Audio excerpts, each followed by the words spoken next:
que é o próximo orador. Paulo Candeias é doutorado em Engenharia Civil pela Universidade do Minho em 2009, é investigador auxiliar do Núcleo de Engenharia Sísmica do Departamento de Estruturas do Laboratório Nacional de Engenharia Civil, desenvolve estudos experimentais e numéricos nos domínios da dinâmica de estruturas e engenharia sísmica, participou em mais de uma dezena de projetos de investigação internacionais e em muito mais projetos de investigação nacionais. Foi orientador de mais de uma dezena de alunos de doutoramento e de mestrado. É membro do EOTA PT10, Seismic Actions, uma equipa de trabalho no âmbito do European Organization for Technical Assessment. E então ao colega Paulo Candeias o favor de iniciar a sua apresentação.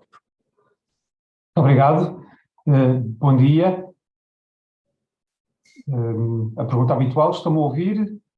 Estamos a ouvir muito bem e estamos já a ver a apresentação. A apresentação, excelente. Pronto, então ainda bem, agora ver se consigo controlar a apresentação corretamente. Pronto, então bom dia.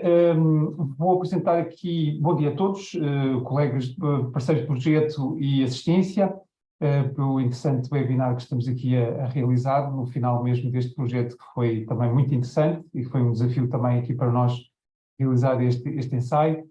O UNEC participa neste projeto na parte da experimentação, experimental, fizemos os ensaios no túnel de vento que já foram objeto de uma apresentação anterior e agora vou falar então sobre os ensaios na mesa sísmica sobre um protótipo à escala reduzida 1:3. Tinha que ser necessariamente assim porque o modelo original é muito grande para caber na mesa sísmica e, portanto, foram ensaios realizados com um modelo em escala reduzida. Ora bem, vamos lá ver se isto agora começa a correr bem. Ok.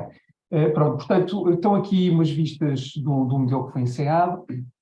Foi naturalmente tão fiel quanto possível relativamente ao modelo em escala real, utilizando o mesmo tipo de betão, o HPFRC, com a mesma geometria das cascas, os mesmos parcelas ou componentes do caso do modelo original, em escala real, juntas preenchidas com grout, portanto, faz parte da solidização do complemento depois no final da construção da própria casca. Depois, a fixação desta casca, na realidade, e aqui também na mesa sísmica foi feita então com ligações rotuladas. Podem ver aí, talvez na fotografia central, um bocadinho mais em pormenor do apoio da casca na mesa sísmica. Ela mesmo assim ainda fica com umas dimensões grandes, mesmo à escala 1:3, são cerca de 5 metros entre aparelhos de apoio. A estrutura da casca não respeita exatamente a escala geométrica, porque havia questões que foram discutidas intensamente no âmbito do projeto relativamente à possibilidade da construção do próprio molde. Portanto, tem uma espessura aproximadamente de 7 centímetros e, portanto, aqui há uma ligeira violação, distorção da escala utilizada no geral. Em termos de lei de semelhança, que é um dos aspectos essenciais quando estamos a fazer modelos em escala reduzida, e ensaios em escala reduzida, então a lei de semelhança de Cauchy-Frude, que é uma lei de semelhança que considera que as ações gravíticas são importantes na resposta do modelo, que é um facto, dado que a compressão que existe na própria casca contribui para a resistência, por um lado, produz esforços, mas também contribui para a resistência da própria casca. E, portanto, a lei de semelhança de Cauchy-Frude foi adotada neste modelo experimental. O modelo foi instrumentado de várias formas. Portanto, estávamos interessados em medir a resposta dinâmica e a resposta sísmica, e, portanto, foram colocados, então, acelerómetros em vários pontos da casca, de maneira a medir as acelerações, no fundo, relacionadas com a curvatura da própria casca. Portanto, havia uma medição radial, uma medição tangencial e uma medição segundo a superfície na terceira direção. Portanto, foram um conjunto de acelerómetros em vários pontos, cada um deles montados em sensores, em um arranjo triaxial, desta forma que eu estive a descrever, portanto, medindo as acelerações, particularmente ao centro da abóbada, embora aí aquilo que se espera do ponto de vista do comportamento dinâmico seja fundamentalmente uma resposta horizontal e não vertical, pela geometria, pela resposta de um tipo de estrutura como é esta em particular, e foram colocados depois sensivelmente a terços de arcos, portanto, nos 3 arcos que a casca desenvolve, foram colocados sensivelmente a terços de arcos, de maneira a conseguir apanhar os modos de vibração, os modos de vibração desta casca, dado que, contrariamente a uma situação de pórtico, em que a vibração é vertical, ou, enfim, a vibração vertical é fundamentalmente a meio-vão do pórtico, nos arcos, pelo contrário, a vibração é fundamentalmente a terços ou quartos de arco, e o modo vertical é um modo de frequência muito elevada e, portanto, não colocámos sensores nessa posição central, precisamente por esse motivo. Do ponto de vista de deslocamentos, portanto, nós tínhamos, estávamos interessados, sabíamos que a casca era composta por várias peças, cada componente daquela casca, portanto, são fundamentalmente 3 peças grandes, cada uma delas composta depois por 4 peças mais pequenas, mas as 3 peças grandes é que são unidas com o pré-esforço não aderente e, portanto, funcionam como uma peça, digamos, única, garantindo a sua ligação através do próprio pré-esforço. A ligação mecânica entre estas 3 peças foi feita, então, através do grout, e depois com as peças centrais no fecho da abóbada, e, portanto, havia aqui particularmente a necessidade ou o interesse de medir a abertura precisamente dessas juntas. Portanto, os LVTs que foram colocados aparecem, portanto, aqui nestas posições para fazer a medição da abertura das juntas entre as 3 componentes, entre as 3 peças maiores da abóbada, e depois mais um conjunto de mais 3 sensores para medir o deslizamento ao longo destas juntas. Portanto, eram, digamos assim, do ponto de vista cinemático de deslocamento, eram os pontos de maior interesse para medição de deslocamentos. Foi realizado um extenso protocolo de ensaios, já vou mostrar mais à frente, utilizando a ação sísmica para a região de Ilhavo. O interesse desta ação sísmica tinha a ver com, no âmbito do projeto, foi decidido que a casca iria ser construído um modelo à escala real, precisamente na região de Ilhavo, e, portanto, fomos pegar na ação sísmica daquela zona, que Aveiro e também a Ilhavo são zonas com terrenos relativamente brandos e, portanto, produzem uma grande amplificação da ação sísmica, é um terreno tipo D. E, portanto, embora a zona sísmica 2.4 não seja das de maior ação, nível de ação, de intensidade da ação sísmica, mas o facto de ser um terreno tipo D faz com que a ação venha bastante amplificada e, inclusivamente, seja superior à da zona sísmica 2.3, mais intensa, com um terreno normal, terreno tipo B. Portanto, justificava-se perfeitamente, não só pelo facto de isto ser depois utilizado, na realidade, em Ilhavo, mas também pelo nível de ação sísmica ser efetivamente mais gravoso nesta localização. As séries temporais corresponderam a um sismo, portanto, é um sismo próximo, o sismo 2.4 é um sismo próximo, é um sismo com cerca de 20 segundos, duração aproximada, mas pelo facto de estarmos a trabalhar com um modelo em escala reduzida, com a semelhança de com o Schifrude, o tempo vem comprimido e, portanto, a duração de 20 segundos, na realidade, transforma-se para um modelo na escala 1:3, utilizando a lei de semelhança de com o Schifrude, transforma-se num sinal com apenas cerca de 12 segundos de duração. E, portanto, são esses fotogramas e séries de deslocamentos que vocês podem ver aí do lado esquerdo da imagem e os espectros correspondentes do lado direito. A ação sísmica foi imposta em 2 direções em simultâneo, portanto, uma direção nós chamamos de transversal e longitudinal, também já vou mostrar um bocadinho mais à frente o que é que isto quer dizer, mas a ação sísmica que é introduzida é totalmente independente, portanto, não há qualquer correlação entre a ação que é imposta numa direção e imposta noutra direção em simultâneo. Foram utilizados os fatores multiplicativos, portanto, aquilo que o sismo alvo, zona sísmica 2.4, terreno tipo D, para um período de retorno de 475 anos, de acordo com o Eurocódigo 8, é um sismo correspondente aos 100% que estão indicados, e depois foram utilizados, então, fatores menores e fatores maiores, precisamente para ver uma evolução da vulnerabilidade da casca para a ação sísmica, a capacidade da casca, da resistência da casca para a ação sísmica crescente, para valores inferiores e depois para valores superiores até ao limite da capacidade ou da casca ou da capacidade de ensaio da mesa sísmica, o que acontecesse primeiro. Ora bem, o programa de ensaios, estava eu a dizer, foi relativamente extenso. Portanto, fizemos realmente com esses fatores de escala que fizemos. Portanto, fizemos 3 ensaios antes de chegar ao alvo. O fator de escala de 100%, o fator de escala 1, como está aqui indicado neste slide. E depois fizemos ainda mais 5 níveis de ensaio, com fatores crescentes, 1,5, 2, 3, e o 4 foi repetido 2 vezes. Pelo meio, num programa, num protocolo de ensaios de sísmicos, é realizado sempre identificação dinâmica, ou seja, temos que fazer o acompanhamento das propriedades dinâmicas, que é um indicador do comportamento global, da integridade, digamos, da estrutura, do ponto de vista do comportamento estrutural. É uma medida de integridade estrutural, que pode revelar, por exemplo, afinidade, ou pode revelar alterações estruturais durante os ensaios sísmicos, e, portanto, esse é um dos aspectos que é necessário controlar, e, portanto, entre cada ensaio foram realizados ensaios de identificação dinâmica. Não fizemos nos 3 primeiros, porque realmente eram níveis de ação tão baixos que não se perspectivava realmente nada em termos de alterações do comportamento dinâmico da estrutura, e, portanto, aí não se justificava fazer ensaios adicionais de identificação dinâmica. Ora bem, então, o que é que nós podemos medir com aqueles sensores? Obviamente, fomos medir as acelerações. Estou aqui as acelerações máximas. As figuras talvez sejam um bocadinho pequenas para poder apreciar, mas a organização, portanto, fomos do ensaio 10 até o ensaio 37, naquele protocolo de ensaios.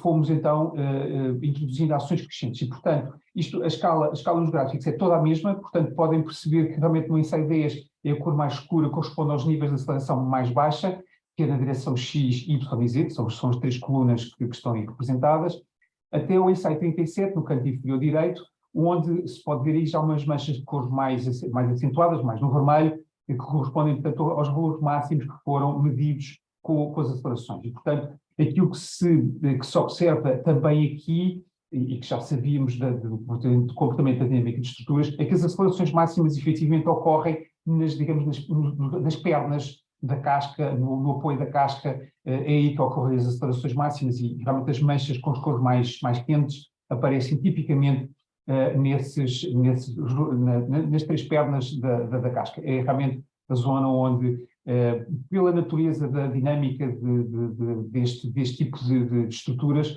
é um comportamento que era efetivamente esperado. São níveis de acelerações que efetivamente o modelo foi capaz de resistir. Já vou falar um bocadinho também sobre os danos observados um bocadinho mais à frente, mas, portanto, foram os valores observados. Temos uma amplificação dinâmica, não é perceptível aqui, mas temos efetivamente uma amplificação dinâmica relativamente à ação na base. Portanto, tal como é esperado também no comportamento de estruturas, existe sempre uma amplificação dinâmica nestas estruturas. Portanto, relativamente à aceleração que é imposta na base, as acelerações que são medidas na casca são efetivamente superiores ao que foi imposto na base. Pronto, está aqui realmente os valores. Sim, não se consegue ver nas escalas, mas estão aqui os valores. Estão a ver, portanto, aqui temos valores máximos quase a chegar aos 2 Gs na casca, mas reforço, estas acelerações são tipicamente nos terços de arcos, portanto, mais próximos das pernas e não propriamente no centro da casca. Deslocamentos nos sensores. Como eu disse, estávamos interessados em medir realmente os deslocamentos não só da abertura da própria junta do grout entre as 3 peças principais da casca, como também o deslizamento ao longo da casca. O que podem ver aqui é que realmente temos alguns deslocamentos. Estes deslocamentos são fundamentalmente deslocamentos de abertura, não propriamente de deslizamento. Os deslizamentos são incipientes. São fundamentalmente deslocamentos de abertura e com alguma deformação residual. Portanto, os finais das séries, estas séries que estão aqui o eixo horizontal diz pseudotempo, portanto, são as séries todas coladas em sequência umas a seguir às outras, mostrando a evolução total ao longo do protocolo de ensaios. E, portanto, podem ver que no final existe realmente um deslocamento residual, portanto, há realmente uma abertura de fenda há aberturas de fendas entre as 3 peças, mas reforço também, foi um programa de ensaios intenso. De qualquer maneira, também podem ver que embora as letras estejam um bocadinho pequeninas, o SF, portanto, é o fator de escala, até o fator de escala 1, que é a ação target, aquilo que nós queríamos como o do Eurocódigo 8, não temos efetivamente deslocamentos, portanto não há dano, não há deformação relativa na casca. Estes deslocamentos residuais que eu estou a referir são já no final, quando aplicarmos o fator de escala 4, e portanto temos efetivamente uma ação sísmica muito intensa e obviamente dano acumulado ao longo de um protocolo de ensaios também relativamente extenso. Portanto, os deslocamentos, de qualquer maneira, os valores que interessa referir, portanto, são os deslocamentos, o deslizamento ao longo da junta foi inferior a 0,04 mm, a abertura das juntas é que atinge 0,6 mm. São deslocamentos que também têm que ser vistos na perspectiva do fator de escala, portanto, isto é 0,6 mm num modelo reduzido à escala 1:3. De qualquer maneira, como eu disse, são valores que são observados apenas nos ensaios sísmicos mais intensos, portanto, a partir do fator de escala 200, portanto, já estávamos duas vezes acima do sismo alvo para esta estrutura. E aqui agora sim está a identificação do que é a direção longitudinal e a direção transversal. Temos aqui, portanto, a casca foi, na identificação de duas frequências de modos de vibração e também durante os ensaios sísmicos, foi atuada em duas direções.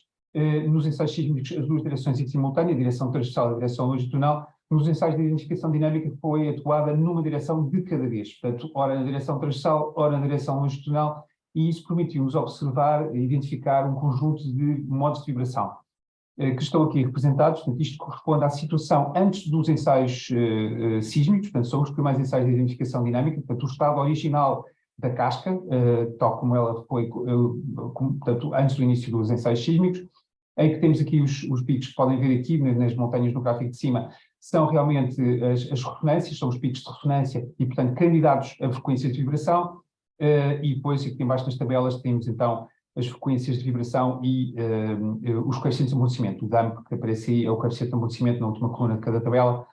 Estamos a falar de valores iniciais, portanto, o coeficiente de amortecimento à volta de 2%, é uma coisa natural em termos de estruturas de betão armado.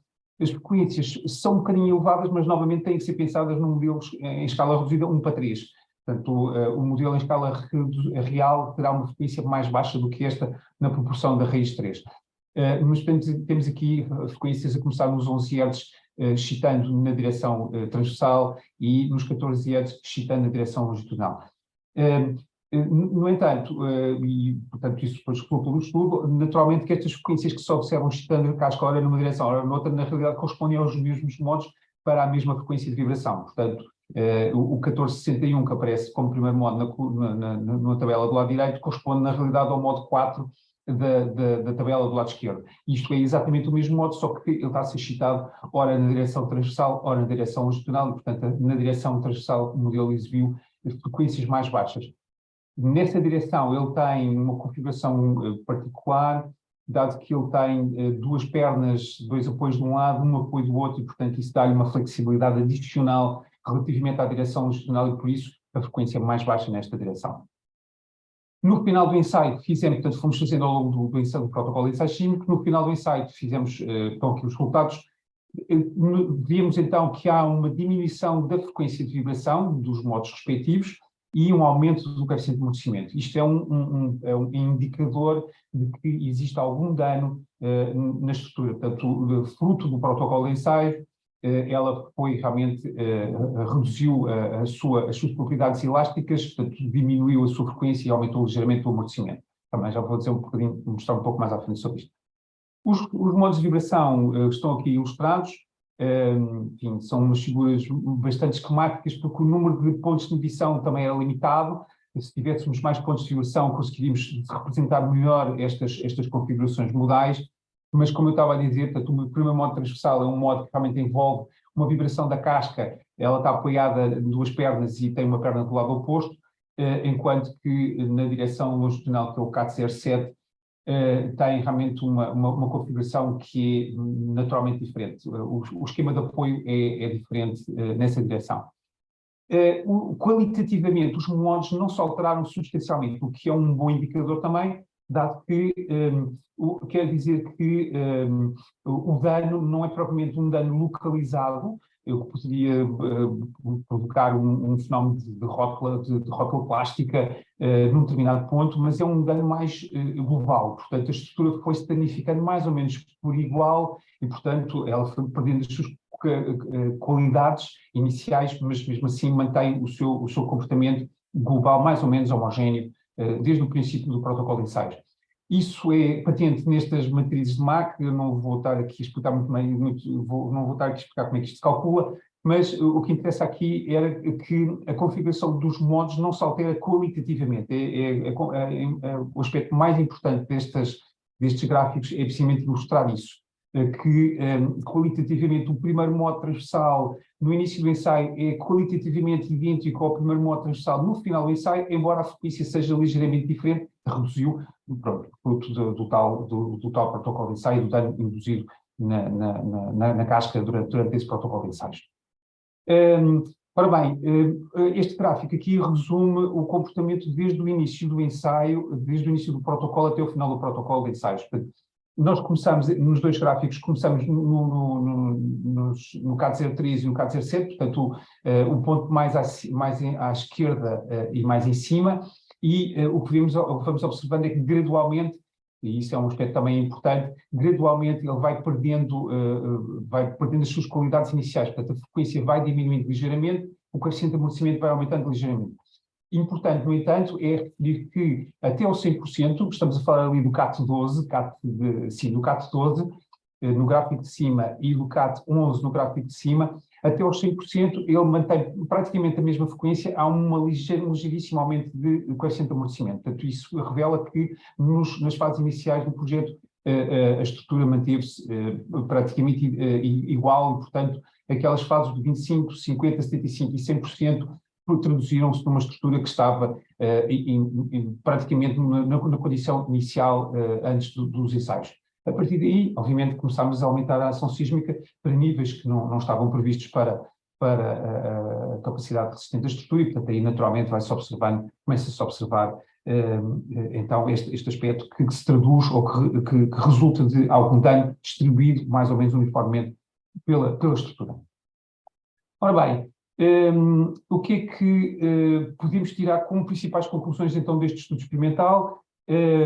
Portanto, temos realmente acelerações muito elevadas, chegaram a 1,6 G, portanto estamos a pôr mais de 60% acima do peso da própria casca.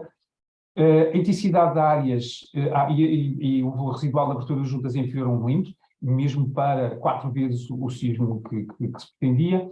A intensidade de áreas, que é um aspecto que tem a ver com energia, foi também calculado e, portanto, é possível depois fazer também fazer extrapolações com base neste cálculo de energia, mas é um valor relativamente elevado, naturalmente, aqueles 0,84 G por segundo. Foi observada a fendilhação distribuída, portanto, este é um aspecto que depois traduz na tal diminuição da frequência do aumento do coeficiente de amortecimento, e foi observada então alguma fendilhação distribuída na face inferior dos elementos de casca, bem como fendilhação no grau ao longo das juntas entre elementos nos últimos ensaios sísmicos realizados. E isto, naturalmente, é compatível com os deslocamentos que foram medidos, como já referi anteriormente, são deslocamentos residuais e são fundamentalmente depois do fator de escala, ou começam no fator de escala de 200%, em que se começa realmente a observar estas aberturas de juntas entre elementos. E mais, os coeficientes Mach, aquela matriz de Mach, como eu já referi, mostra que os modos qualitativamente são idênticos, portanto, o dano não é um dano localizado, não é uma rótula plástica que se está a formar num determinado ponto, é um dano que é distribuído mais ou menos uniformemente ao longo de toda a casca, e, portanto, isso é um bom aspecto, quer dizer que ela está, embora vá perdendo propriedades, mas ela continua a manter-se íntegra no seu todo. Portanto, há realmente dano, efetivamente há dano associado ao decréscimo da primeira frequência de vibração e do aumento do coeficiente de amortecimento. E agora o aspecto fundamental, que agora os ensaios experimentais são apenas uma parte daquilo que é necessário fazer, e agora é necessário fazer, obviamente, a extrapolação destes resultados experimentais para um modelo em escala real, utilizando a lei de semelhança de Cauchy-Frude, com todos os resultados experimentais que foram obtidos, e tendo em consideração que realmente há uma ligeiríssima destruição resultante da espessura da casca não respeitar o fator de escala 1 para 3, que é assumido na globalidade da casca e foi assumido nas ações também que foram induzidas no modelo durante o protocolo de ensaio experimental. E pronto, era isto que eu tinha para mostrar, agradecer a atenção, agradecer a oportunidade de estar aqui hoje a mostrar estes resultados e pronto, estou disponível para responder a perguntas que queiram. Muito obrigado ao colega Paulo Candeias pela excelente apresentação. Portanto, gostava agora de perguntar à audiência se querem colocar alguma questão, podem fazê-lo no chat, não há, portanto podem fazê-las diretamente ao Paulo Candeias.